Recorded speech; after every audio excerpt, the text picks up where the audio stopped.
Well, welcome. Glad everybody could attend. This is the first of the fourth ward meeting in some time. Today we have a number of individuals that are representing us. Ed DeGennaro, our county legislator. We have Adam Tabelski. He's our Councilman-At-Large, which means he's responsible for all the wards. And you have me. Yeah. And we have our county planner, Felipe, here, and we'll have more people coming in. One thing that you should know before we start is that you have all three political parties here.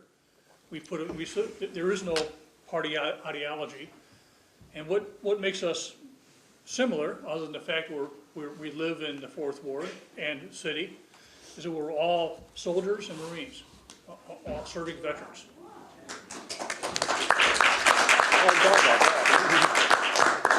Okay, the purpose of today's meeting is twofold. One, obviously, Park Road, and then after that, it opens up to issues and concerns of what involves the fourth ward. This is any question that you think it involves within the city of Batavia. Jason Molino's here, our city manager, and he'll be available to answer questions if you wish also. He's also, by the way, a Coast Guard veteran.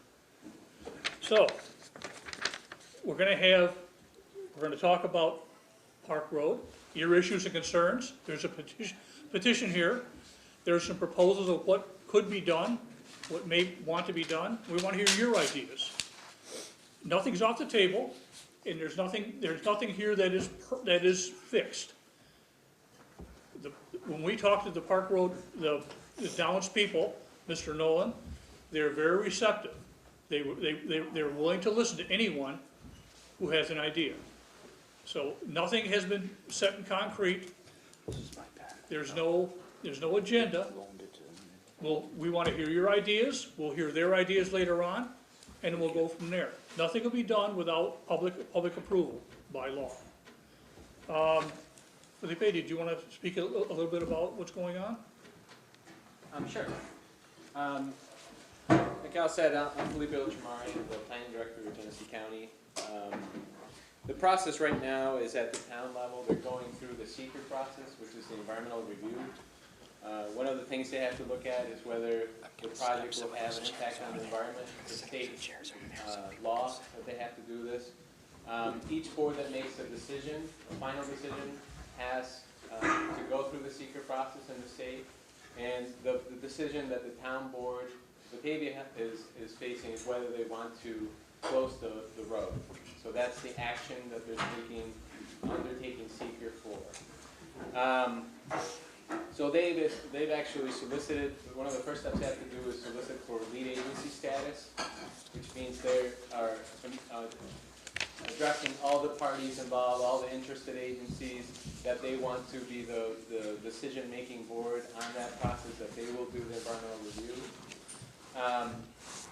And then during that period, the different agencies like county planning, the city of Batavia can offer opinions, can inform that process for the town of Batavia. So they have to go through that process.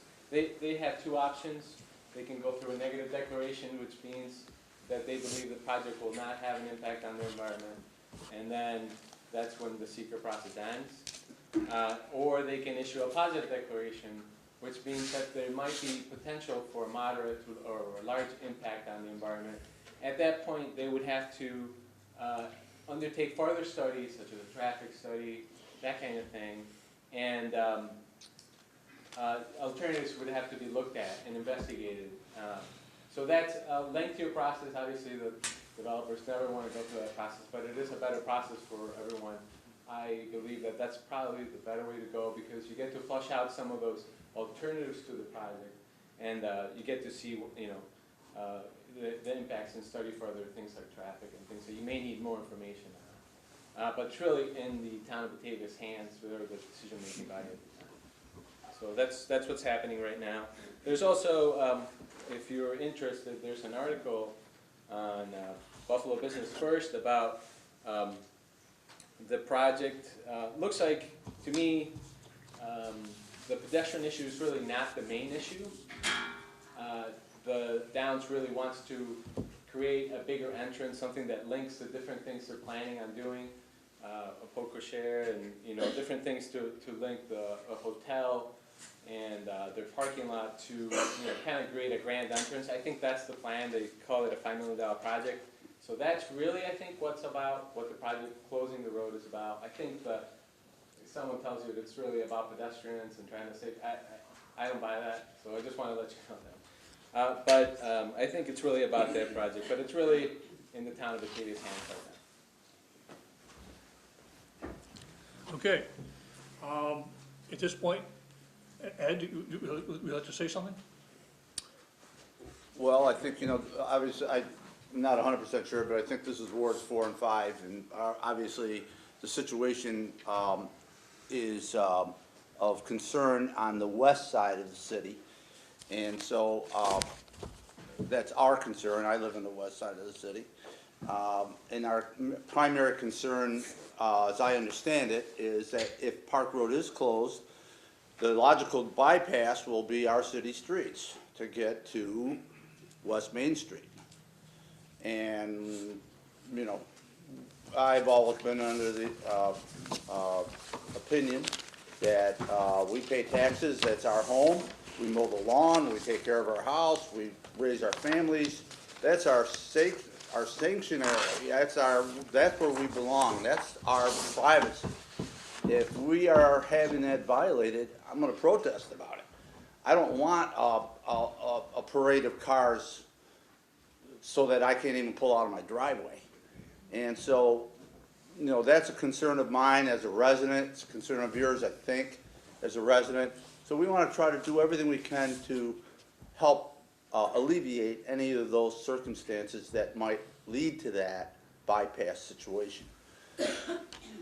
I don't know exactly where this is all going to come, but we need to stay aware of it, in my opinion, so that we can continue to remind the town of Batavia and the OTB people that they're violating our space. And I don't want to see that happen. So I think what we will require of them is to spend more money. And so that's going to take some effort. And I say them, OTB. That's how I see it. And I'll do everything I can to help make sure that we don't have a situation that creates a decline in our property values or our way of life. That's how I see it. Oh, once again, Ed is a member of the legislature, and he's a 4th Ward resident. So he is as much at stake in this as anyone. Adam? Sure, thanks, Al. For those who don't know me, my name is Adam Tabelski. I'm a new member of City Council. I was appointed in January. I'm an at-large member of City Council, so as Al said, that means I don't represent any one ward. I have a citywide focus. And I live in the 1st Ward at the far other end of North Street, over on the east side. So certainly the proposed closure of Park Road is important to the 4th and 5th Wards, but believe me, I hear from folks all over the city who are concerned about it. Even from where I live, if I'm going to that side of town and beyond, I would typically go all the way down North Street, where it becomes Richmond, and then cut right in front of the Downs. So it affects the whole city. And just to recap on the timeline a little bit, Felipe was explaining the SEQR process. So a lot of this is governed by the state law as to how this is going to unfold. So the Downs, or the OTB, submitted their SEQR paperwork to the town back in January. And the town, with some input from the city, prepared a whole list of questions in response to that SEQR document. And one of the things that we were looking for more information on is an expanded traffic study.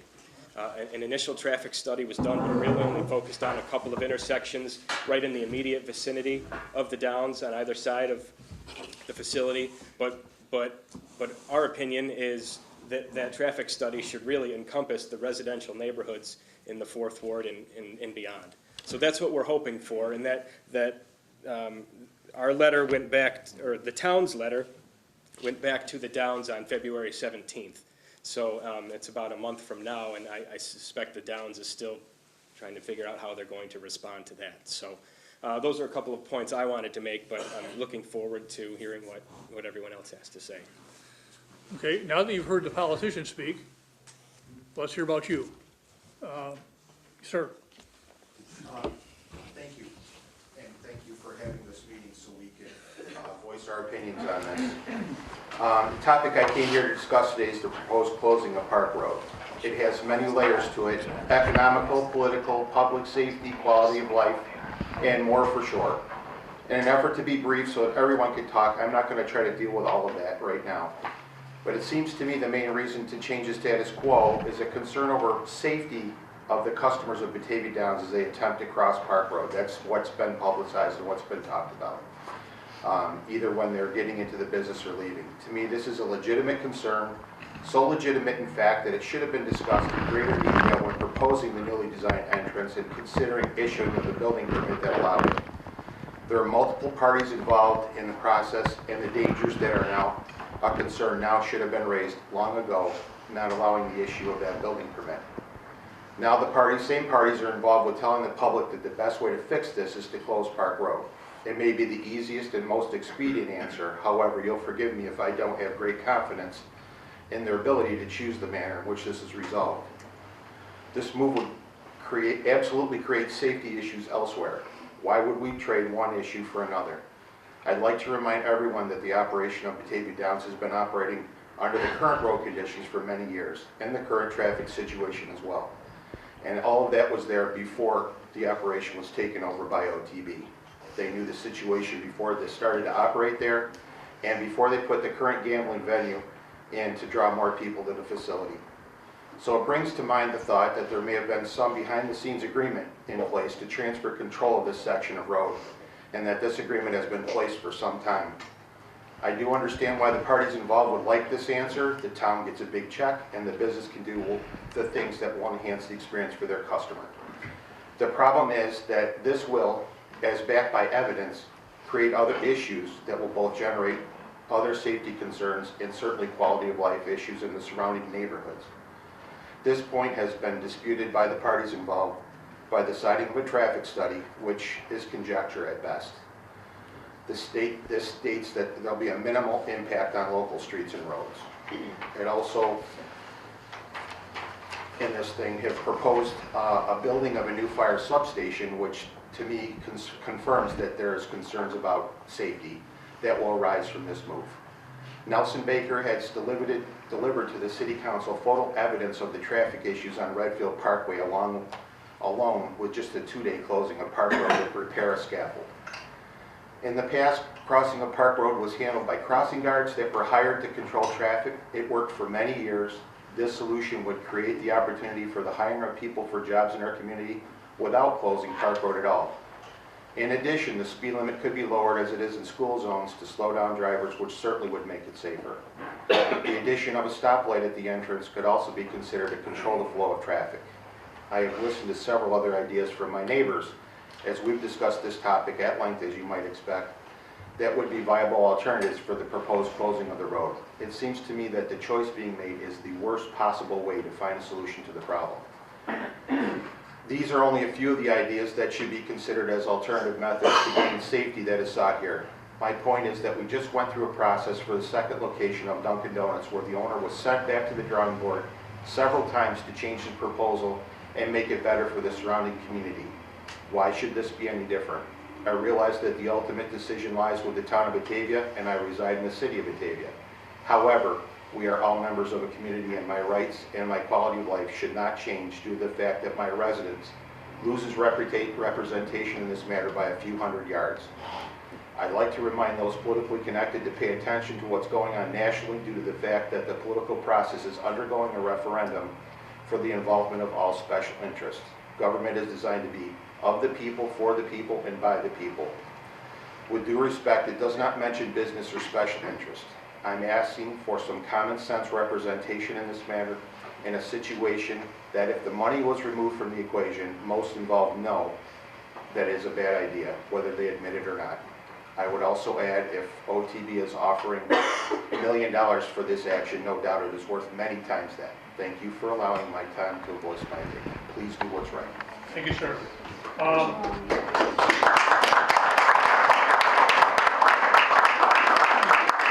We'll have our cards, by the way, at the end of the table for those that want to pick them up and contact us. There's also some paper there if you wish to write your comments and have them. We'll take care of that. And the next caller, could you please identify yourself, please? Ma'am, I think you were next. My name's Robin Ettinger. I live on North Line Street. My question came about, I had other questions, but the one came about today was that it's been mentioned it's now in the Town of Batavia's hands, and I just want to know what role does the county have in that, being that the town, the city, the roads are all within the county. So if you could just explain what role you have in the decision making. Sure. The county actually does not have a big role. Local land use control is held at the city, town, village level. That's home rule state. So the county really, if you've ever been to a planning board meeting, you know that all we do is recommend things, and then the city or the town or the village just can override that decision. So we have input into the process. We can ask for certain things, but if we don't actually have an action, we really can't do anything other than advise, and especially through the SEQR process, we can put input into the process, but there's really no decision that the county would have directly. Thank you.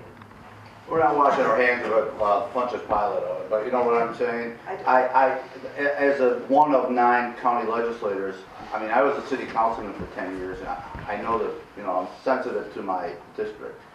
And, that's why I'm here today. But directly, we don't have any real say too much over it. Unless there's an environmental issue or there was something related to safety. Yes, ma'am. Martha Woodruff, I live on Redfield Parkway. Just an observation and a question. One observation is that if you are on Main Street in the west end of Batavia between 4 and 6 p.m. any day, already there's a lot of traffic and it's really hard to get out, so I couldn't imagine if Park Road was closed. And the question I have is, what does the Genesee County Sheriff's Department, have they made any comment? Because I've considered that they would not be able to get, to go south and maybe head out on 63 directly, and how that would impact the Sheriff's Department. It's a good question. I don't have an answer for that, do you?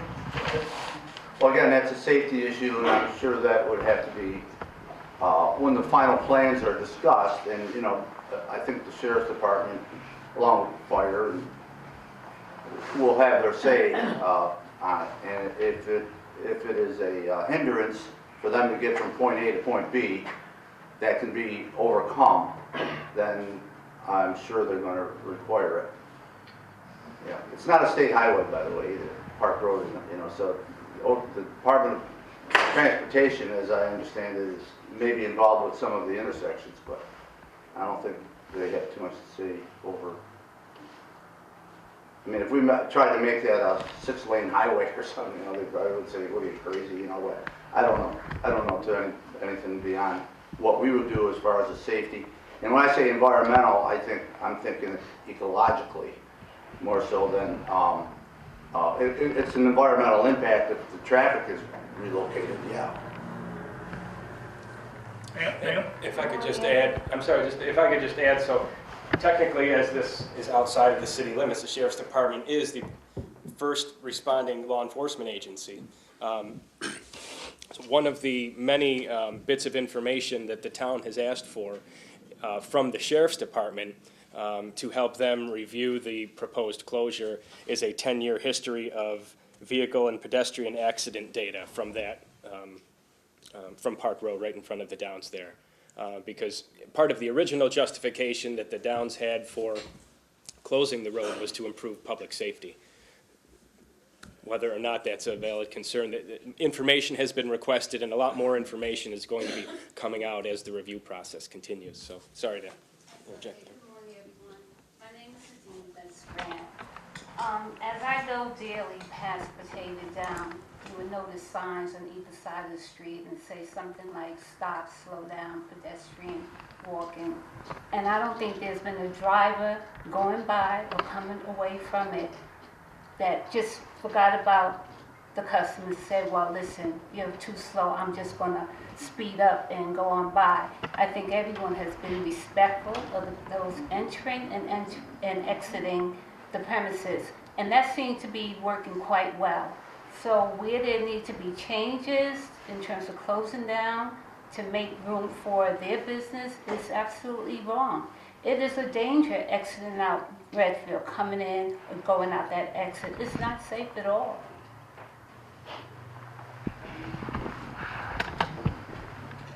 We do know that the Downs is going back and looking at their records, looking at traffic issues or incidents, accidents.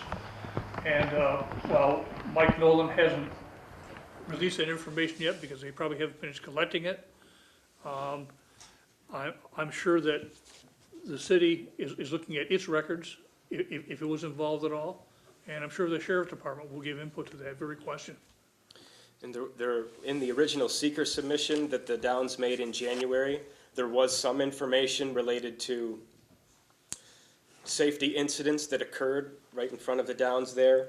And there were a handful of examples included. Most of them were incidences where a pedestrian either coming in or out of the facility tripped and fell on a curb or on a sidewalk or something like that. There were maybe one or two examples of a vehicle pedestrian kind of incident, but most of them were more tripping hazards and things of that nature. But more information will be forthcoming. Any questions? There was some hands in the back. Sir. Paul Wasiewski, I live on North Redfield Parkway. As far as the businesses go, what's their views on this? You know, me living on the north side of Redfield, I use Park Avenue every day. I go to Mark's Pizzeria, I go to Rite Aid, I go to Tops to get my gas. You know why? Because of convenience. I'm not going to go up Redfield Parkway and make a right on Main Street. It's too crowded. So I'm just wondering what their feeling is, because they're going to lose business because I'm not going to go there anymore. You know, I'm not going to go to those businesses. And I told a couple of the managers of those stores, and they sounded concerned, but I haven't heard anything what their feelings on this is. They would need to voice their opinions to the town supervisor, Mr. Post, about that. Are there any business owners in that vicinity here today that would be affected, or residents for the most part? They're probably at Thomas Avenue or Ellicott Avenue, looking for a parking place.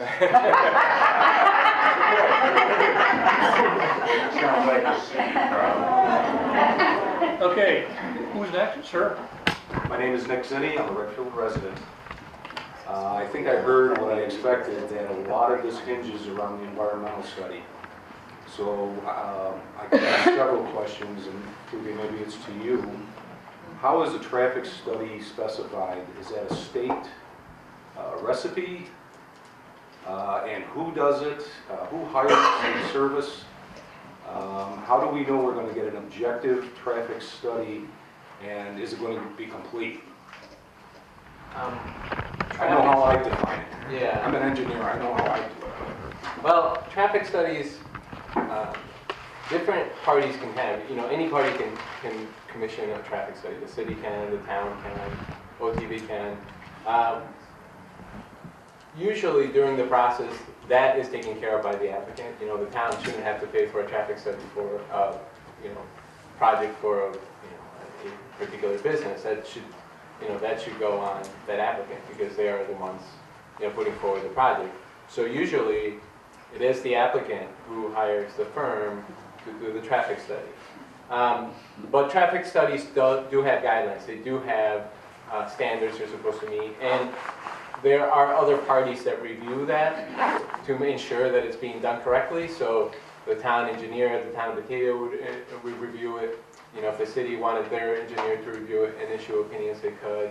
The State Department of Transportation will review it as well, DOT, and issue comments, and they have already on the current study. So that's how it usually works.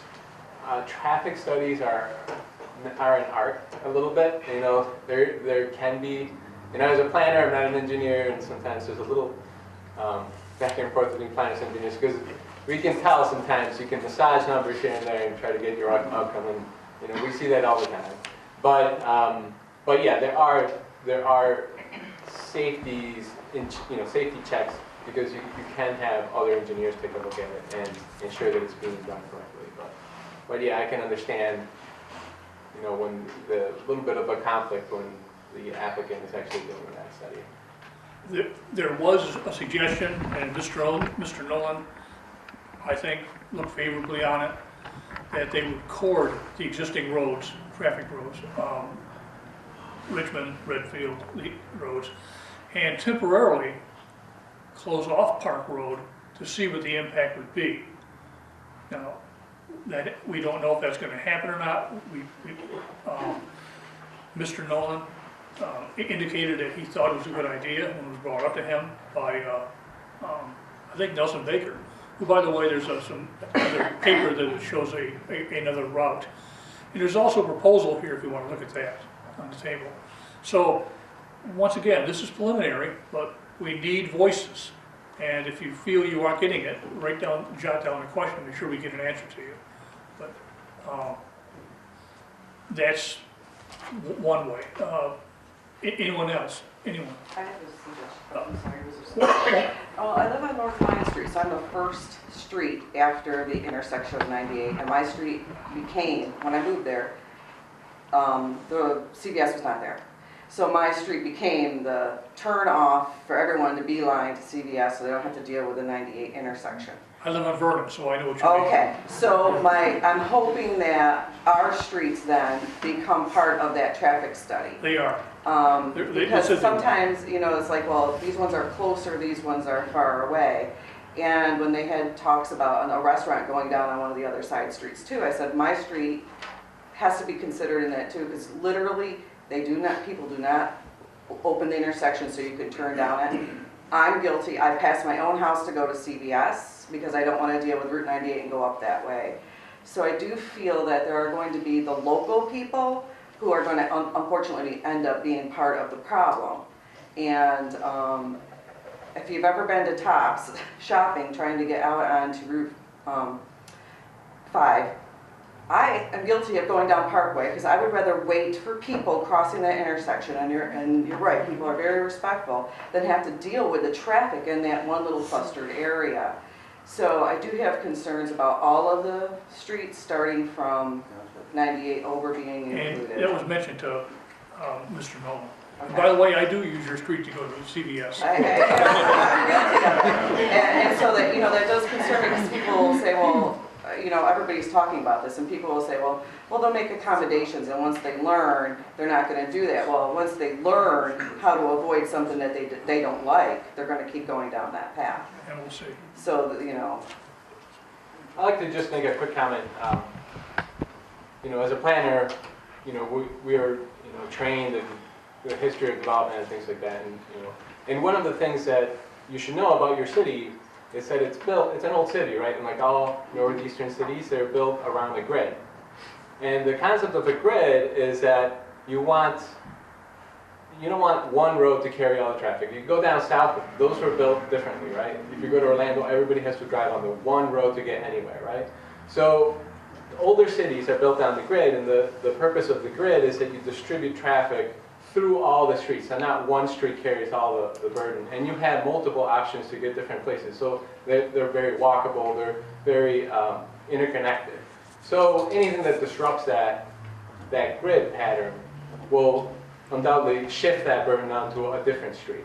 So, for what it's worth, you should know that that's one of the things that we look at when a road is closed in a grid, because you're really breaking that historic pattern and the purpose of the way our streets were built. We seem to be ignoring the after section here, sir. My name is John Casella. I live on Bank Street, over in the park. But those couple days that Park Road was blocked off when they were doing that construction stuff, it was quite a contentious situation over there. My suggestion would be, I don't know how exactly, but let's block it off for a week or two. Literally block it off, see what kind of problems and see what kind of mess And instead of a $200,000 traffic study, I'll do it for $100. Cheap at half the price. But I mean, if it's possible, just block it off. Don't say it might be this, it might be that. Give the public ample notice, block the thing off for a week or two, and let's see what problems we run into. And that, sir, has been proposed, and they were talking doing it for a month. And another thing about the track, when they remodeled that track with those posts up there, people stand behind them or behind them, and the lighting stinks. The lighting over there stinks. The posts up there are a real hazard to people. You can't see them coming out. They created their own situation there. That isn't something that the road did. They remodeled that, and I don't know how they got away with it, but they did. I'm neither for or against the road going, but, you know, I hear all this stuff and there seems to be no, well, let's try this and see what happens. Yeah, way in the back, way in the back. Craig Kroldart, 13 Woodrow. My question is, what does the Batavia Police Department think about this? Because they're going to be responsible for patrolling all these city streets. It's trying to slow the traffic down, which is our biggest complaint on this end of town. Already, there's so much traffic coming up our side streets doing 30, 40, 50 miles an hour. I had one of those signs up, the electric signs, a couple of years ago. The city put up, we clocked one at 62 miles an hour on our side street. So what is the city police department going to do about this? They're going to be responsible for taking care of this problem. Yeah, I've spoken to both the fire chief and the police chief, because I think they're both similar concerns. And both of them have, I think, the same similar concerns that everyone's expressed here. Not really knowing what the traffic impact is yet. They want to wait and see what the expanded traffic studies are going to include. But I think when you start to get some of that information back, then they're going to be able to develop a little better understanding of what type of impact that's going to have on the streets. Are they going to patrol it with radar? I think if they did some patrol with radar, people start getting some speeding tickets and missing the stop sign tickets. This would slow our traffic down. We wouldn't have this problem on the side streets. I mean, that's always an enforcement tool when you start having speed issues on streets or stop signs. I think regardless of that, the question really comes to congestion is what's the increased traffic count? What are the increased amount of vehicles that are going to be lined on the street, regardless of the speed? You know, I think that's really where people really want to understand, because there's additional impacts that can come from that, not just additional cars. It could turn into wear and tear issues on your streets. It could into increased traffic. You know, all these things have to be considered. And I think the initial traffic study that was done in the state environmental, the initial SEQR submission was very light on the traffic study. It stopped at Park and Richmond, and it stopped at the northern part of Park and Veterans. And our suggestion early on was expand that all the way to 98. I live on Vernon, so I'm very familiar with the traffic that goes on Richmond. So I think our concern is we want that traffic study to expand it out to 98, so we understand what type of impact is going to happen on those side streets, because clearly, and some people don't agree with this analogy, I think that the result of what took place when that emergency closure took place on Park Road is not going to mimic what's really going to happen. I think what's really going to happen is you'll see that traffic slide back across the side streets because people will know in advance. The suggestion about closing the road is one way of measuring traffic and the impact of that closure. So to answer your question in short, police and fire, the chiefs and I have talked internally, as with the director of public works, as to what could this mean. Having gone through the SEQR process on different levels, this is an opportunity, as Felipe discussed, for more information to be brought out and disclosed. If there's additional information that's requested beyond what's submitted already, the town submitted a very lengthy letter that we had input in, myself and the staff commented on, and the town included our comments with requests for information. As that information becomes available, it's all open to the public to review. It's at the town hall, it's at the city hall. As that information comes up, more questions will come out of it, maybe require more information. Also, alternatives, as Felipe said, part of this process is to identify mitigation factors. Are there alternatives that aren't being discussed, aside from a zero-sum answer in this? So all those things come after more information is provided, and I want to stress that we have a very, very limited amount of information as this begins to go down this path, we have the opportunity to get more, to really develop an opinion, to really develop a justified opinion as to the impact and understand what that impact is. So to answer your question in short, Police Chief, Fire Chief, Director of Public Works, as well as myself, are concerned about the impacts. We've requested a lot more information because we just don't have enough to make an opinion other than speculation, and that's what we don't want to do right now. We want to be very sure about what we think will happen with the most information available to us. Follow up on this. Now, when they put in Veterans Memorial Drive years ago, I remember them saying they were going to continue it to Route 5. That never continued to Route 5. Also, they said there was a possibility they were going to extend Richmond over to Veterans Memorial. If that had been done like they originally said they would, we wouldn't be here today. So somebody dropped the ball on that end of it. What's the answer from the county on that? Again, that wouldn't be the county doing that. That would be the town of Batavia. And it's... Who owns Veterans Memorial? Is it a town road or a county road? Yeah, the town. Yeah. And when the town said they were going to do it and didn't do it, why didn't the county follow up with them and say, when are you going to do this? Well, it really, it's a cost thing for them. So, you know, when you build a road, roads are expensive, right? And actually, you'd be very surprised how expensive they are. And yes, I think in their comprehensive planning processes that the town has undergone, so if you look at their plan, they do talk about those connections having, going back decades now. It's always been, more recently, really road construction is driven by a project. So that in the past, the municipality may build a road to serve a particular use. So somebody, started a business over here. There was a dirt road to get to it, and then the town would, or the city would pave it and, help out the economic development that helped the whole city as a whole. More recently, it's done the other way. Like, we'll build the road and hopefully the development will come. It's a little bit different economic model. Obviously, there's a lot of grants and things like that to do that kind of stuff. But there's also, either one of those things are not an option. What usually happens is the municipality will wait for a project to be proposed, and then they'll, ask for that road to be built, or as part of the project that road is being built. So it's never happened because, somebody owns that property between the two, connections that would happen, and the only option if that owner doesn't want to sell it or develop it is take it by eminent domain, and most municipalities don't like doing that. So it's a complicated issue. It's probably, you have to look at each individual property and really determine why, but I agree. Anything that expands that grid helps everyone in the long run, because you do create more of those connections. You do create it more.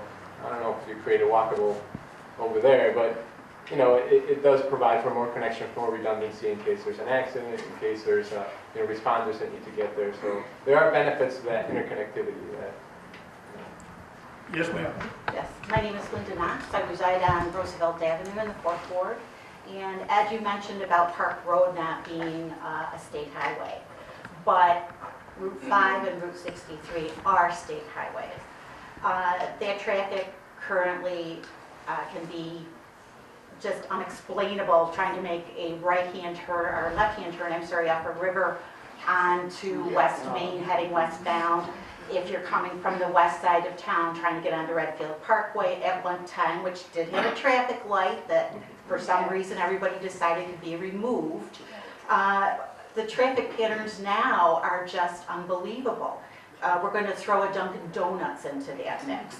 How many times will I sit at the light at River and Main trying to make that left-hand turn I can't make now because traffic has backed up through that intersection almost down to Woodrow. This is only going to complicate things. Why wouldn't the state want to be involved as far as a study for Route 5 and Route 63 that are already impacted? In terms of alternatives, I've suggested that maybe an overpass or an underpass. The Downs is very willing to provide access from their new hotel into the casino for those residents, or those customers rather, that are going to be residing at there for vacations, whatever. Why can't they be done for the general customer? When you look at the Angola exit at the Thruway was able to provide an overpass for customers to get to the food courts and whatever else, and everybody goes under that on a interstate highway, something as simple and maybe more cost effective as an overpass on Park Road for their customers, handicapped accessible.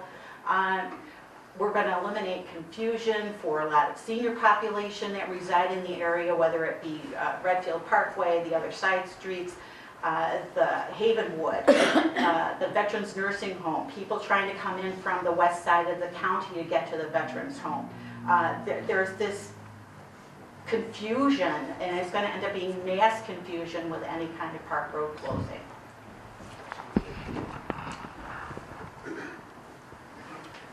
It's a busy area. And we're going to contribute to that. The only thing I can add to that is that we had the discussion with Dunkin' Donuts. Your level of discomfort with the road, right? What you guys think that traffic is totally different from what the state sees as traffic. Right? Because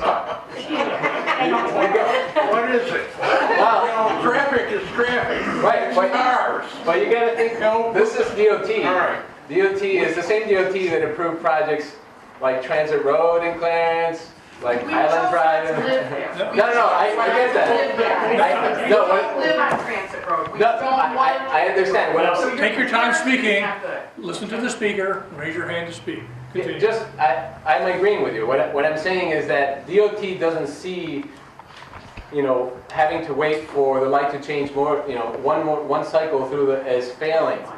We see that as failing, right? Because that's how we live around it. That's our culture. But their culture is different. They see it as traffic engineers, and they have different standards. And for whatever it's worth, they've approved projects that have much worse traffic. And, that's not what we see as appropriate, and I agree with you on that, but DOT is DOT, is the state, it's different than, they have a different level when they look at those sorts of things. Sir, you stood up to speak, so you must want to have something to Yes, say. sir. I live on the section of the New York State Thruway bypass that was formerly known as River Street, connecting 5 and 33. In fact, my wife and I live in the section between South Main and Main Street that has become the River Street Speedway. Cars coming through South Main, turning or coming straight down river, seldom come to a stop. February 2nd, 1999, one of the nicest women in the city of Batavia, Edna McCrae, was struck and killed in front of her house on River Street. Last summer, a woman crossing at the intersection, walking her dog, was hit by a car. Fortunately, it wasn't serious. That street is a disaster waiting to happen. That intersection of South Main and River in particular. DOT or whatever they are, they need to visit that area. The state isn't actually involved. It'd be the city and the county, maybe town, well, it'd be the city in particular. But it is ridiculous that I could come out of my driveway, try to go down River Street toward Main, and cars pass me. I've been passed on the bridge. It's ridiculous. Okay.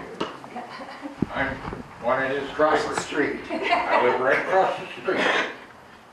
Now, before I came here, I stood in my front yard and watched 14 vehicles run the stop signs. None of them stopped, nobody was. None of them stopped. I've seen cops, I've seen. 14 vehicles run that four-way stop.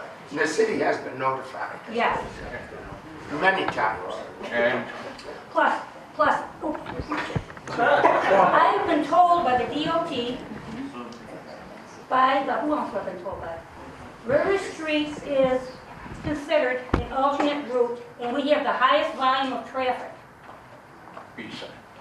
besides Main Street, Besides Main and, yes. we give We have semis going up and down the street. Now, if that's not taken into consideration on a traffic count, I don't know what. I mean, you say the And when the county semis control. go around the corner to make a turn, either on or off the river, they quite often go over the curb. Yes, You can see the tire marks right in the lawn of the bank there. Anybody standing on the corner, it's taking their life in their hands. and this has all been reported. I've talked to all these people about the traffic down through there, and nobody seems to care. And with Dunkin' Donuts, now, Well, this is gonna be a joke in 3 they quarters. better pass them out to the neighborhood. Ma'am, the back, I didn't mean to answer out a minute ago. your but I'm name, please? Oh, I'm sorry, I'm Nan Zorn, and I spoke out quite vehemently about the Dunkin' Donuts, which nobody in the city of Batavia spoke positively of other than Dunkin' Donuts. And now I see that we're getting the same argument here, that, well, if you live on Transit Road, it's not, we don't live on Transit Road. This is not something that only affects the people on Redfield, it is affecting the entire city of Batavia. And I have people from all over town, just as Mr. Tabelski said, who cannot believe that even considering this. There must be another access, and I shouldn't say the next thing, but I'm seeing government at its best today when 9 of you are sitting in 50% of the room, while the rest of us are standing in this hallway.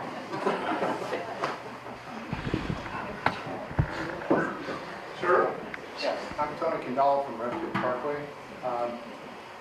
I'm just wondering if the Downs has looked beyond the closing of Park Road. I don't know of any business that closes the road that they're on. To get To me, that seems a little off.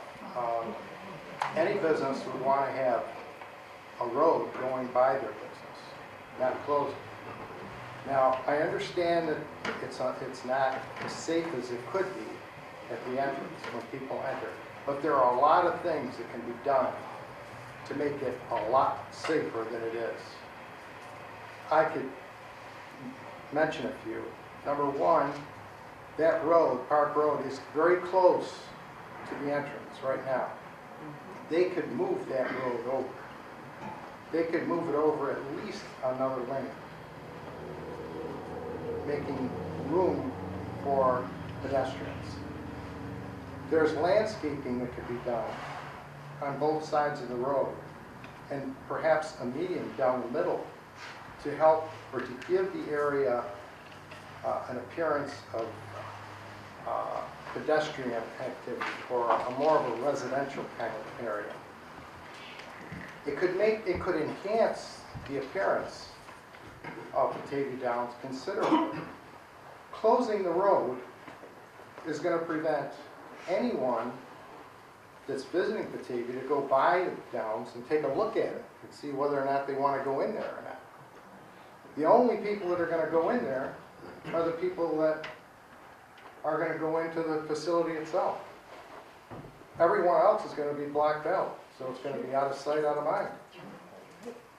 I don't understand what they're thinking about here. It seemed to me that it's going to do them more harm by closing it than leaving it open. They could make that crossing safer than walking through their own parking lot. I've done both. And I have found that when I walk through the parking lot that it could be pretty dangerous. And I kind of look forward to get to the crossing. Because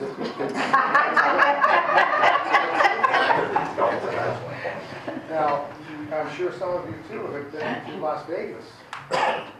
Every casino is on a main highway or on a road, and they're very close to the casinos. How many people? I just don't understand the thinking here. There are many things that they can do to Park Road to make it very attractive and very user-friendly and very pedestrian-friendly. Thank you.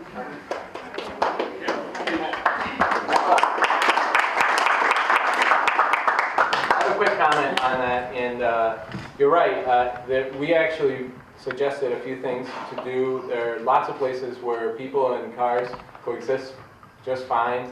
And if you think about Europe, that happens in every street and every downtown and every whatever. So there are many things that can be done. I think you're right. I think closing of the road is probably killing a fly with a sledgehammer. And things could be looked at. But like I said before, I think the pedestrian issue is a little bit of a red herring. I don't think that's really what they're going after. They're going after a bigger $5 million project to create this grand Vegas-style entrance with a porte cochere and connections between the buildings and things like that. That's really what they want. I think the pedestrian issue is being used a little bit as a way to kind of justify it. But I don't think it's. I think that's really what's happening. But what good is all of that going to do? People can't see it.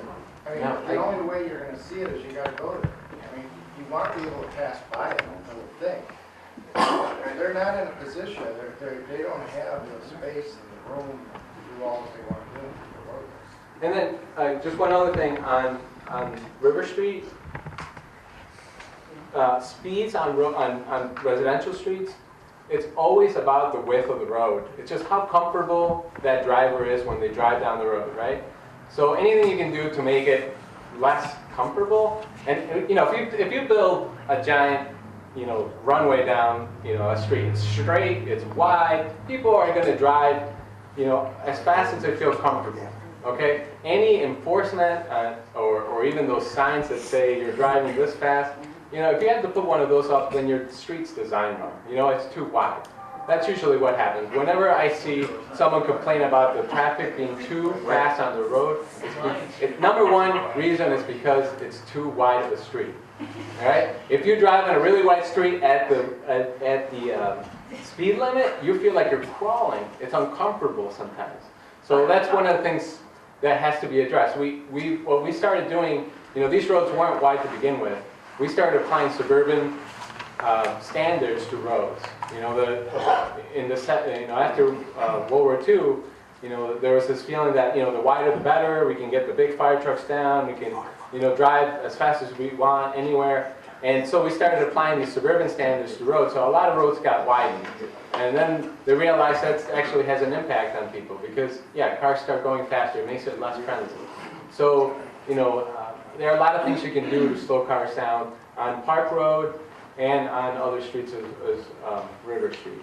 Anything that you can sort of turn the tables on the cars and say, this is a space for cars and people. Anything that you can do to do that, then the cars slow down. What are you going to do, put speed bumps in? That is one of the things you can do, but there's so many other things. Well, if you have so many, share them with the city because they don't know what to do. Once again, decorum, when you want to speak, raise your hand. But in light of that, Vernon Avenue at one time was a speedway, and they wanted to go to one side parking. We opposed that. We have two-side parking. That has reduced the amount of speed, not a lot, but it has cut down people speeding up and down the street. There are alternatives that can be done, and we take our time and look at them and apply them to not just River Street or Vernon or Richmond, but other streets.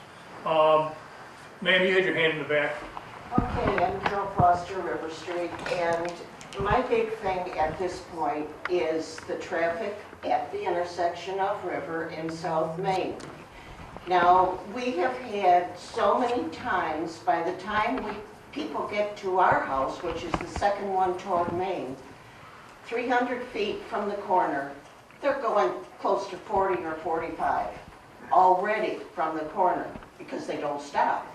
But a few years ago, we had a motorcyclist who really enjoyed turning the corner and doing wheelies down River toward Main all the time. And I swear I put a hex on this guy because I talked to the police. They told me that the only way they could do anything, now listen to this, is if I get the license plate number off his motorcycle. Now tell me, how do you get somebody whose license plate's facing the ground, get his license plate number? Well, that didn't work, but the hex did. One day he went down the other way and went down South Main, hit a tree, and lost his leg. So my hex worked. But we need to slow the traffic down. That street, we bought a house on that street 40 years ago because it was quiet. And it was the same width it is now. But nobody does anything about the traffic.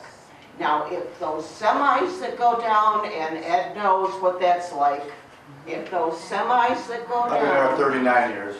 Okay, so if that gets worse, and they do bypass 5 and 33 on our street because they don't like this circle, roundabout, whatever you want to call that mess on the corner of Oak and South Main, they bypass that by coming our street, going to the thruway, going toward Buffalo.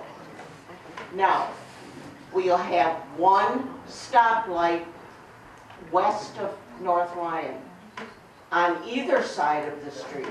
They took out the one for Redfield because Redfield wasn't busy. They did leave ours, thank goodness, because it's the alternative highway. Right? Yep. Okay. Now, if they can't change the idea of Park Road closing, are they going to put a stoplight back at Redfield? That's a state road. Do you have control? Are you going to be able to convince the state that that's necessary again? How much is this $1 million carrot being part of the deal too? Seems like money talks, no matter what. We've fought for years having the problem on River. It's only going to get worse. Ed has helped us on River. Yes, and we thank you for all your help. You know, on Ellicott Street, they put bicycle lanes. They made it 2 lanes. Maybe that's what we should do on River Street. No, don't do that. Well, I meant to narrow it so they go slower. From what Felipe was saying. Calm down now, calm down. One person, one time. Barb? Okay. The reason I'm saying no on the bicycle thing, have you driven down through there and watched how people drive? Where the river, down on Ellicott, where they got... They probably drive right on it. They drive on it. Yeah. They park on that. I mean, It's all about enforcement. I wouldn't ride a bike. Okay, one more time. Raise your hand. Take your time. Don't forget, we're talking about the Park Road issues, today, immediate. And city issues, we'll talk just after this. Sir? Okay. No, go ahead with Park Road. No, a lot of people have mentioned ideas that I've had. Introduce yourself, sir. I'm sorry. Don Fryling, I live at 6 Redfield Parkway. A lot of people have had some very good ideas about the Park Road, and that the fact that it's not a safety issue really, it's a, they want to make it a destination. They're willing to disrupt an entire neighborhood just for aesthetics. I've been told that the city can only ask and suggest that they don't block Park Road, but they could be proactive and block Richmond Avenue at the city line. It would help keep the traffic that's coming in from that direction and at least reduce the amount. It goes against what Philippe said about the wheel and the spoke and continuing it, but it would be a potential something that the city could do that would affect what the town is doing to us. Thank you. I don't know if retribution works that well. They'll have to be looked at by the legal team. Ma'am. I hope the traffic study is taken when the Downs is in session, because that creates far more traffic.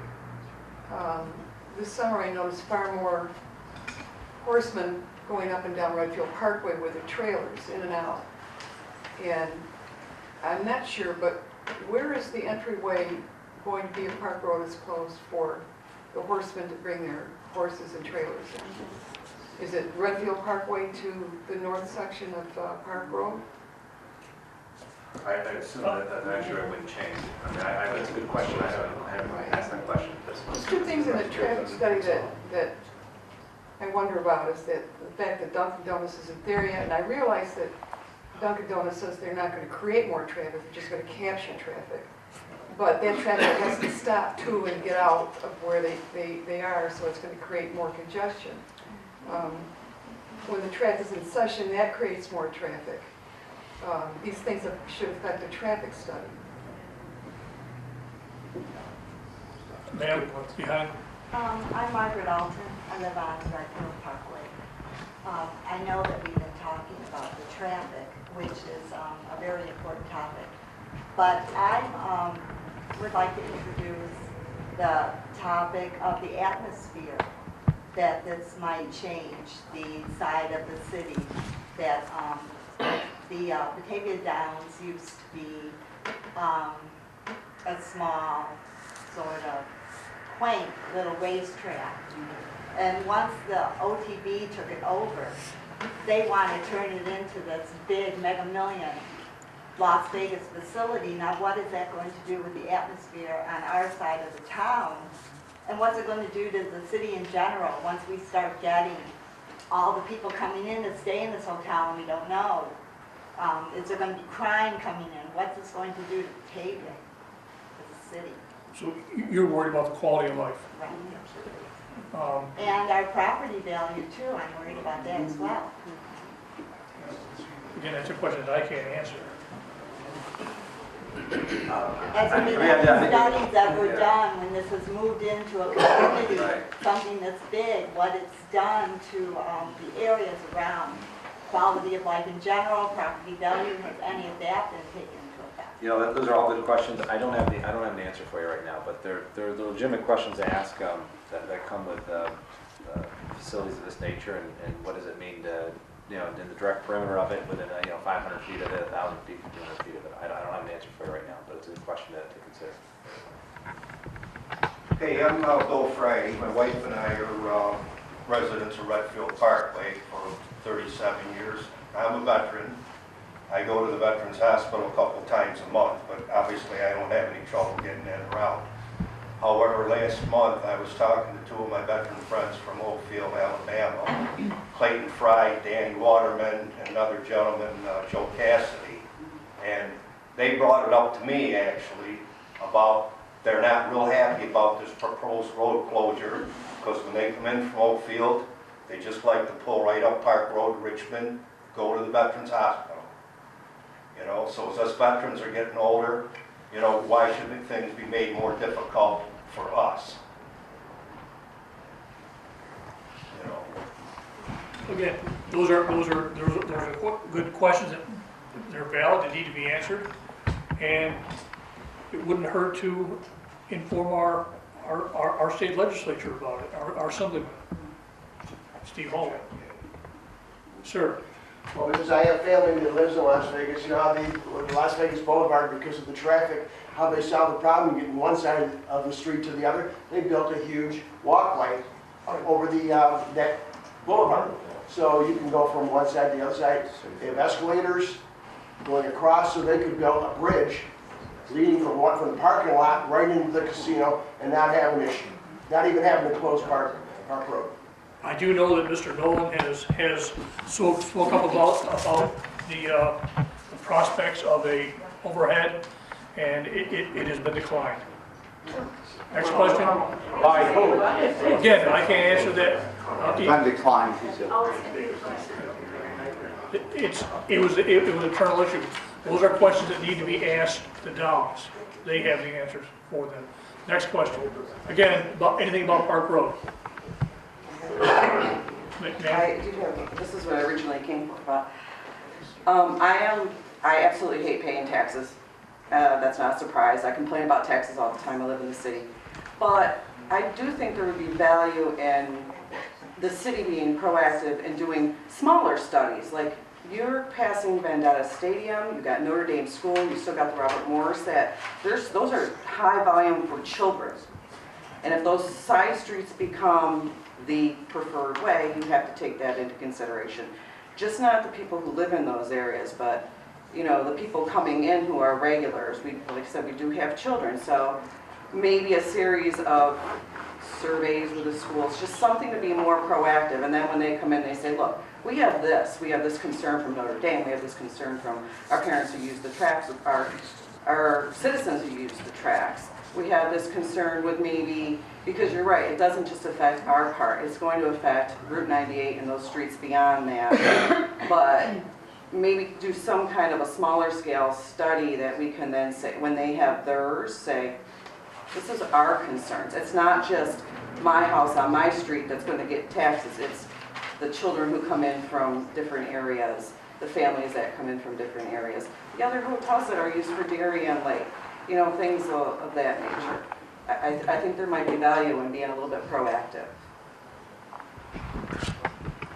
Sir? How you doing? My name is Jim Owen. I live on Redfield. And the answer here that I'm looking at is not about winning or losing, but about pride of Batavia and by keeping Park Road open so the citizens you can hear want to get from one place to another without being inconvenienced. And I think this is what the issue is about, is to keep Park Road open. So that could be our cry. Now, I grant you the city can only assist in helping us. I realize it's in the town, and I know they were talking about money. Maybe the Downs, OTB, can put that money towards an overpass or making it more, as Mr. Condello said, making it more congenial. But we've got to work on that, keep Park Road open. Well, once again, squeaky wheel gets the grease. The more you speak, the more you make yourself vocal, both in the media and to your officials, it'll happen. Something will happen. There's a question, ma'am. Lori White, Redfield Parkway. Are we going to have an opportunity to speak to Mr. Nolan ourselves, or are we going to be able to go to a town meeting where they discuss it? This is still the preliminary. Right. There'll be public meetings for the secret process. There's a public comment session, a public comment period. And there may be public hearing or public opportunity at a meeting, but there's definitely a comment period in the secret review process. So there is more public comment periods with this secret review process, yes. And that would be directed more towards the town board, because that's the body that's taking action. So, A, nothing prevents you from going to a town Batavia board meeting at any point in time during a public comment session to give your comments, but there should be something specific related to this secret process, whether it's an open comment period or whether it's an actual public meeting with a comment period. And when that comes up, you know, there'll be more, we'll be able to advertise that and publicize that. Apart from the actual seeker process, you know, this formal process that's kind of hard to understand sometimes, the city has requested that the Downs host an informational public meeting to just kind of lay out their plans to the community. We offered to make city council chambers available for something like that. I don't know if they'll do anything like that apart from the process that they have to go through seeker, but we have made that request. Sir? My name is Lee Grant, 39 Redfield Parkway. It appears to me that when the Downs closed and reopened, it created more problems than it's resolving. One of the problems that I noticed on Park Road and Richmond, they put a sign right at the corner on the fence that does not allow for cars to be seen. People are going right out into Park Road, where people coming down Park Road can't even turn to come in to Richmond. Okay? They don't stop at Redfield Parkway for the stop sign. They don't stop at Richmond and Park Road for the stop signs. When we first moved to Redfield, I thought it was one of the nicest streets, and I still think it's one of the nicest streets in Batavia. Borg, Redfield, traffic was so minimal that it was, I couldn't believe that the traffic, but as it got more commercial on that end of town, it became a nightmare. They took out the light on Redfield Parkway at the end, and now you have to actually depend on somebody's generosity to allow you to come out to even make a right. You know, it's ridiculous. In my opinion, I thought that it would have been nicer had they put a cul-de-sac when they took that light out, but they didn't. Okay. People are speeding up and down that street that you can't even get in and out of your driveway. They closed Park Road for some minor work or scaffolding or something to that effect. And traffic was backed up from Maine all the way to the end of Richmond. You couldn't get in your driveway or out of your driveway. People curse you today when you're trying to get in and out of your driveway. The race, the people who bring their horses to the track in their vans or whatever, come through Redfield Parkway. I mean, it's become as much commercial as every other commercial street that there is. You will see pictures of that on the table. Yeah. So I just wanted to bring that up. There's a number of things that they created that became a problem. They promised us a beautiful fence to separate the back, the downs from our street, and they gave us garbage with animals and rodents and skunks and everything else coming, into your backyard. So, they're creating more problems as they go along. And as you said, as it gets bigger, it's only going to create more problems. Al, I'd like to quickly concur with my good friend Lee Grant. I have a trailer, ATV trailer, which I take out 25, 30 times a year to the southern tier. I'll come back a couple days later, and when I go to back it in, of course I pull to the right-hand side, I check, nobody's coming, and I go to, I pull out, and a lot of times, most of the people have common sense. They see you're trying to get a trailer in, they will drive at a reasonable speed. Last summer, a car came while I was trying to back up, and I was at the wrong angle, so I had to pull out to straighten up, and the car actually sped up. So, being the type of person I am, I said, well, I stopped. So, I stopped completely, looked at the vehicle, and the vehicle had to stop too. So I was able to get my trailer in without striking the house. But he is right. You go to back a trailer in, somebody gets mad about it. So I don't know. We don't need any more congestion on our street. Once again, when we have the public meeting, we need to be vocal about this. Yeah. Sir? I know I've already spoken. I'll make this quick. My name is Jim Fitch, 3 Redfield. Just 2 quick points. The first thing is that I understand what our county planner had said to us, that there's an ulterior motive that they're trying to do to the front of the downs, and it's not really the safety issue. If I was involved in politics around here, that would be a big flag to me, saying that they can't even be honest about what they're trying to do. They're trying to put forth misinformation, because honestly, all of us, when we heard this, are like, what safety issues are you talking about? That so easily could be rectified. We knew there was more to it than that. The second point I would make is, if they want to do this, that's great. Everybody in this room, I think I can speak for, that wants to do things, and we're all subject to whatever our own limitations are. Their limitations are they do not own that road. And they knew that when they moved in there. And I'm not willing to give up any quality of my life just to make their life easier. I understand they need to turn a profit, but they knew the limitations of that area when they moved in there. And it hasn't changed in many, many years. Me personally, all my life I've wanted to move on to Redfield Parkway. I finally was able to do that. I worked very hard to have my property there, keep it up, make it look nice, the whole 9 yards. And I hate to think that my quality of life will get shrunk by a decision like this after only being a resident there for a short time. As you've done here, come to a ward meeting and speak, you must also go to the town meeting, and speak, where your voice has to be heard. In the back. My name again is Deanna Zorn, and I just want to make one comment. I live on River Street, which is that, out of my head.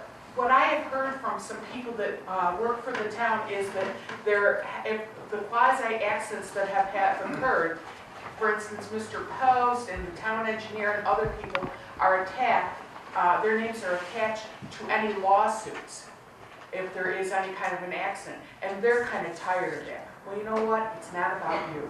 It's about what's good for us.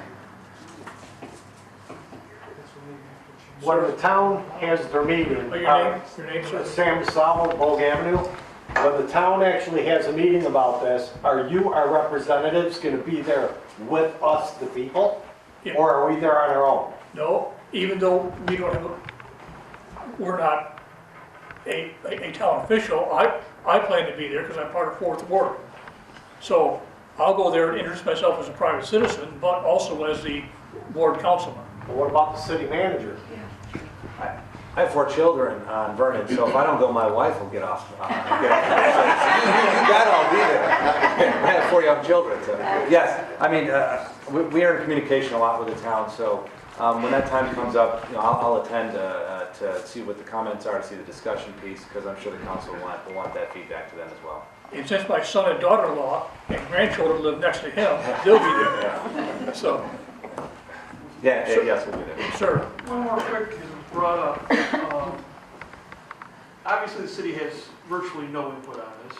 We're finding out that the county has very little input on this as far as control.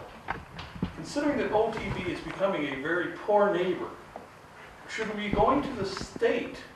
Because OTB is an authority of the state. They're a state agency, basically, as the bus services are. They work with a monopoly authorized by the state. Can we get a hold of people like Steve and the rest of the guys, our representatives, and have them start fighting for us to make OTB a better neighbor? He is a legal representative. He's a citizen. He should be involved, yes. But can you do it? Can you go to other state agencies, the heads of those agencies, and start putting pressure on them to have them become a better neighbor? That's a question that I can ask both the manager and our legal, our lawyer. And if it is allowed, then we will probably do so. And Steve's district, of course, includes the city of Batavia and the town of Batavia and all the area in between. So, you know, I respect his position that he's got to listen to a lot of input, but we'll certainly, from the city's perspective, make sure the city's perspective is heard. But yes, at the next meeting, the town meeting, I will be there. In the back, ma'am. Okay, all this meeting this morning, we've been hearing that, gee, we didn't really think about those questions that are being asked. Why not? When all of the people here, you admit you live in the area, why haven't you thought about some of the questions? And before today. Now, the second thing, why is the media, or who is the media getting information from that makes it sound like a done deal? Because the articles in the paper are talking about going ahead, doing this, doing that, and they make it sound like no matter what's said, we're not going to have any say in the final process. I think two very good questions. The first, you know, we've have discussed this a lot internally, and a lot of the correspondence that we've had with the town has been about expanding the traffic study, expanding information and gathering information. The point of this meeting, I think, was really on the part of our elected officials to get some feedback, to understand some of your thoughts. And to be very frank, there's what, 30, 40 people in the room. There's going to be more people, more people here are going to have more ideas that are going to be put on the table. So I think that's a very positive thing. We have had correspondence with the town. I've been in talks with the town staff, and we've given some of our preliminary feedback. A lot of what has been covered today, inclusive to include that in the information gathered from the downs. The second question with respect to so I hope that answers some of your question. I think part of it is the whole part of the SEQR process is about public disclosure and input. So it's not expected that this is always going to have the answer right off on the first submission. There's usually the expectation that here are additional questions, here are additional input information that we need. So this is about a back and a forth process over time. And the in-depthness of it can sometimes go down a path because there might be additional mitigation that needs to be considered that wasn't. Remember, this is an application from the applicant who wants to do the project. Obviously, and more input that comes into this, there's other factors that may not necessarily have been on their radar, which obviously is on your radar, that needs to be considered before this decision is made. So this is about a public disclosure process. My point being is I don't think it's when it's issued or when we first talk about it, we have all the answers up front. They're developed. Hold on one second, sir. I'm going to go into the next question. The next question about the perception that it's a done deal. You know, I don't write the news, nor sometimes I don't read it either. I think that has to do with the comments that are made to the media by the players involved, and I think I know what you're talking about with respect to the project starting at the this fall. I'm getting a lot of nods, meaning how did that happen? I think that's really about the individuals making those comments, not necessarily about the process that has to undergo here. There's a very I think there is a decent amount of work that still has to be done with this. As far as what will be the outcome, it's unknown. So to say that this will be done by this date, I think would be premature from my personal opinion. Maybe not of other people that are the applicant or anybody else. My personal opinion is that's very premature because we haven't even begun to get into this process yet. That's what makes us wonder about whether we have any input at all. Yeah, when we read that. I will go down just a little, extend this, and this gets a little more technical. The SEQR process, should this go into another stage, which is what we would call a draft environmental impact statement, a draft EIS, which this very, in a perfect world, it would have been submitted in that form to begin with. This is where you're going to get into mitigation solutions or other alternatives. There is an opportunity as an involved agency, which would be the City Council, to take a statement or make a statement based on the outcome of that draft EIS. That would be done in a resolution form. Is that correct? Yeah. So you do have the ability to put a statement on the record. Does it necessarily mean you can prevent a decision from being made? No. But it does mean that you can put it on the record. And to flip the table a little bit, the Town of Batavia Town Board has a responsibility to do its due diligence to review this information. If the due diligence is not done, and we identify and expose that, then you open this issue up to an exposure issue for the Town of Batavia. Okay, so this is about an open disclosure process, and if due diligence is not done, if it's pushed through without that due diligence, exposure will be opened up. Okay. Next, sir. Gary Foster again. Just wanted to thank you for listening today, but also I'd like to, for the City Council in particular, those members who are elected as City Council. I was a little nervous when I heard refer things to your lawyer. Please do not take our concerns, create a committee to study our concerns, and leave it sit on the back burner. Do your duty, stand up and take a stand.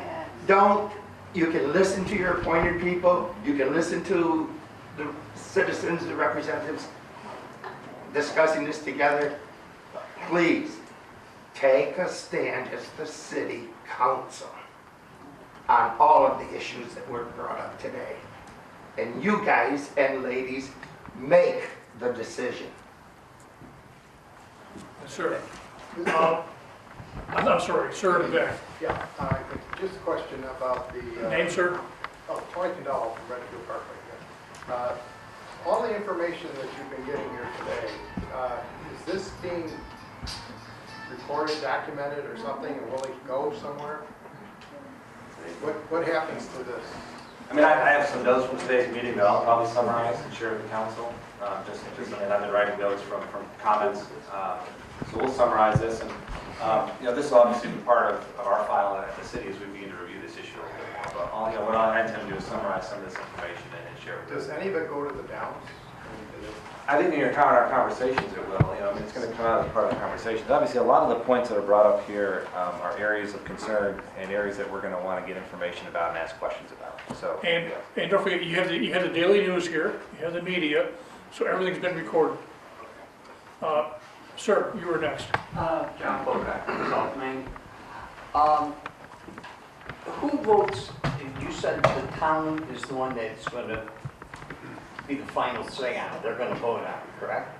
The town board has the final decision as to whether or not they abandon the road and sell the road, yes. Okay, so it all boils down to is how much the Downs is going to give to the town of Batavia.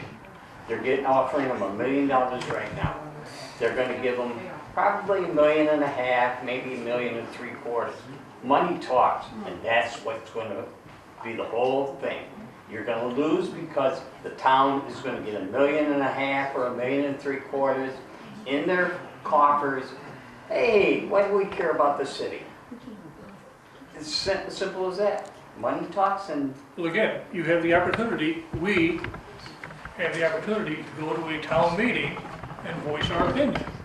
And as citizens, that's what we collectively should do. Sir, there was a, sir. Yes, my name is Pete Cavanaugh from Redfield Parkway. I went to the New York State site in the Transportation Improvement Program, and under one of the spreadsheets there, number 79, it says there's $6.3 million that's allocated for the improvements on Park Road. I'm just curious, does that go to the town, and then the town's going to use that money to improve the road? You're talking about the tech? You can also find that same thing on the county website. It's called TIP. Transportation Improvement. That's the transportation improvement program. Yeah. The list has not been finalized, and I don't know if Park Road's been funded this year. Its funding was removed from it last year, and I don't know in the latest round because we have some TIP applications as well for city streets. It's a good question, and I can definitely get back to you about whether or not Park Road or partial Park Road was funded for reconstruction. If you go back about 4 or 5 years, Summit Street as well as Park Road were funded for reconstruction. That funding was pulled from both originally. It was restored for Summit Street in the city. It was not restored for Park Road. I don't know what the latest round was with respect to what you're talking about, but we can look into it. Okay, are there any other questions that concern you? Sir? Specifically for Park Road. Yes. It's 6.3 million. And then it said, and when you can find it in the state, that it seems like that it's stated that it has to be done, or should be done by December of 2016. So it seems like that window is getting shorter and shorter. Is there a criteria for that money? Does it have, all the ducks have to be in a row to get that money by? Yeah, that's federal. That's money that's passed from the federal government to the state, distributed throughout the state. You might have been looking at an older list. That's why I'm saying if it was to be completed by the end of this year, I think it was an older approval that has since been removed. I'm not 100%, but I have to look at it again. The state one was, but the county one. Right. So county, the recent TIP is in draft form now. It'll be finalized, I think, sometime this summer. I know there's some city streets that are on it. There are a lot of county bridges on it. I don't think Park Road was to be refunded, but I have to check again. Okay. Yeah. Sir? Jim Owen, I'd just like to know, when will the town have their meeting? What date, what time, so the residents here can voice their opinion? Obviously, it'll probably be, I hope, published in the paper, on the news media, so we'll know. Do you have an idea at this time when they're going to have that meeting? By law, they have to publish a date. Right, but do you have any ideas at this time? We don't, no. Okay. You're still in a very preliminary stage of information collection to the secret process, so when they feel that the information has been collected, there's no more requested, then that process would start. The process will be started. Thank you very much. Yes, sir. Are there any questions? Yes. Yes, I would like to. Good afternoon. Rosemary Christian, and I represent the 6th Ward, and I'm very concerned about what happens in our city, no matter what. And this certainly is something that, when the seeker comes before us, possibly the city will definitely say it's a positive impact and it'll stop there, maybe. And as far as the town or the state and the DOT taking our streets and putting them into 2 lanes to reduce the traffic flow and the speed, it doesn't work, because I live off from Elton, can't get out. Thank you. Excuse Next. me. Anyone else? Ma'am. Yes.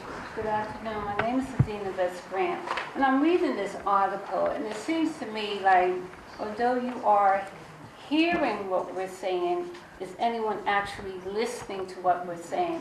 Because from what I'm reading, it seemed like a backroom deal has already been made, when statements like this can come out saying they're going to have the hotel finished by summertime, and then it also say the key is gaining approval from Batavia leaders to turn the main road leading into Batavia Downs Park Street over to the organization. Who are the leaders who will potentially make this decision? Are you looking out for the people who live in the community, or just you're looking out for your own pocket? Well, I was just gonna say, when they say Batavia leaders, specifically, they don't say that, but they mean the town of Batavia government structure. Because as Jason mentioned, the town board would be the body that would potentially decide to abandon and sell the roadway. So I fully agree what you mean, and in statements like that make it seem like it's a done deal, because they want the you know, the potential road closure to happen with a certain timeline with building the hotel. And it just all speaks to the comment that was made earlier, that they've created their own situation there. They sold the land for the hotel, knowing what the traffic patterns were, knowing what the parking was like. So I totally understand what you're I saying. know what money in politics does to people, how Sure. they brought the sell on. Please, we're in Redfield. But all of what you're saying is nice, but I still see on a daily basis the construction that's going on. It's not like anything is being put on hold. They're going ahead with what they're doing, irregardless.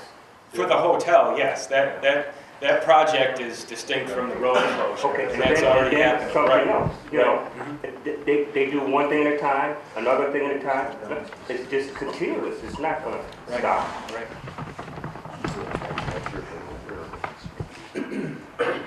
Well, what I think we need to do then is to remind OTB, who is making this request, that their request is affecting the city, and it sounds like, God bless them, if they want to have a safer way in a grand entrance into their facility, and in doing so, they're going to need to close Park Road, then give us a bypass. Continue Richmond on to Veterans Memorial Drive, take Veterans Memorial Drive right onto Route 5. Make it so that it's practical. You know, we don't want this to be OTB to Flint, Michigan, you know, affecting our lives. Hey, what did you do? Okay, once again. And so this is why I think we need to put the pressure on the policymakers, the town in this case. But the whole cause of all this is a for-profit group that wants to do what they want to do. So keep all that in mind when you're thinking about all And that this. has to be addressed at the town meetings. That's why we need to talk about this. We need to move on to other issues in the city. If there are any more relevant Park Road issues, and we can talk about city issues. Ma'am. I represent probably a very small portion of our Sharon McCluskey. I live on South Main, close to River. And probably 6 months out of the year, I ride my bicycle to many of the businesses on the west end. One of my favorite routes is down Redfield Parkway, just because it's safer. I've ridden my bike in the past through Tops and that corner, and I've had cars literally yell at me to get out of the road, that I had no right on the road, literally cursing me. So I now use Redfield as a way to get to, Home Depot. And so I know that if that becomes the main route, I literally, as a cyclist, would, suffer the consequences. And again, those are. Oh, I'm going. So when we sit here and talk and say we're going to show up, and then they have the meeting and no one shows up, you have to make a determination, and you have to be resolved that we, as Fourth Ward residents and residents overall of the city, will show up and have a strong voice. We're allowed to show up, it's a law. So, yes, sir. Just a question on this petition. What's going to happen to that? Who does it go to? What difference does it make? What do you say? About the petition. The petition, there's over 300 names in the existing petition. This petition will be filled out, and Mr. Nelson, among others, will take that petition and hand it to the, either the town and/or the Downs for action. So now in excess, there's well in excess of 300 plus names. Mr. Nelson couldn't be here today, he's in Florida for a short time. Okay. Thank you, sir. Sir. Just want to say thank you to all the public officials here today, but also thank you to all the residents in the community. They're the people who are going to make the decision. And again, just from a historical point of view, maybe we need Joseph Elkett back here to set up a design traffic pattern for this whole area. Because obviously, this is the birthplace of West New York, and the pattern came right from this little building here. So thanks to Joseph Elkett. Thank you, sir. This is the mayor of Redfield, by the way.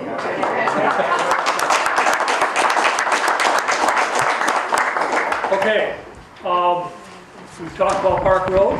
We've agreed that we will become a unified force at the town board meeting. Petition will be presented. Is there anything else about Park Road, and we can move on to the short time we have left for the city?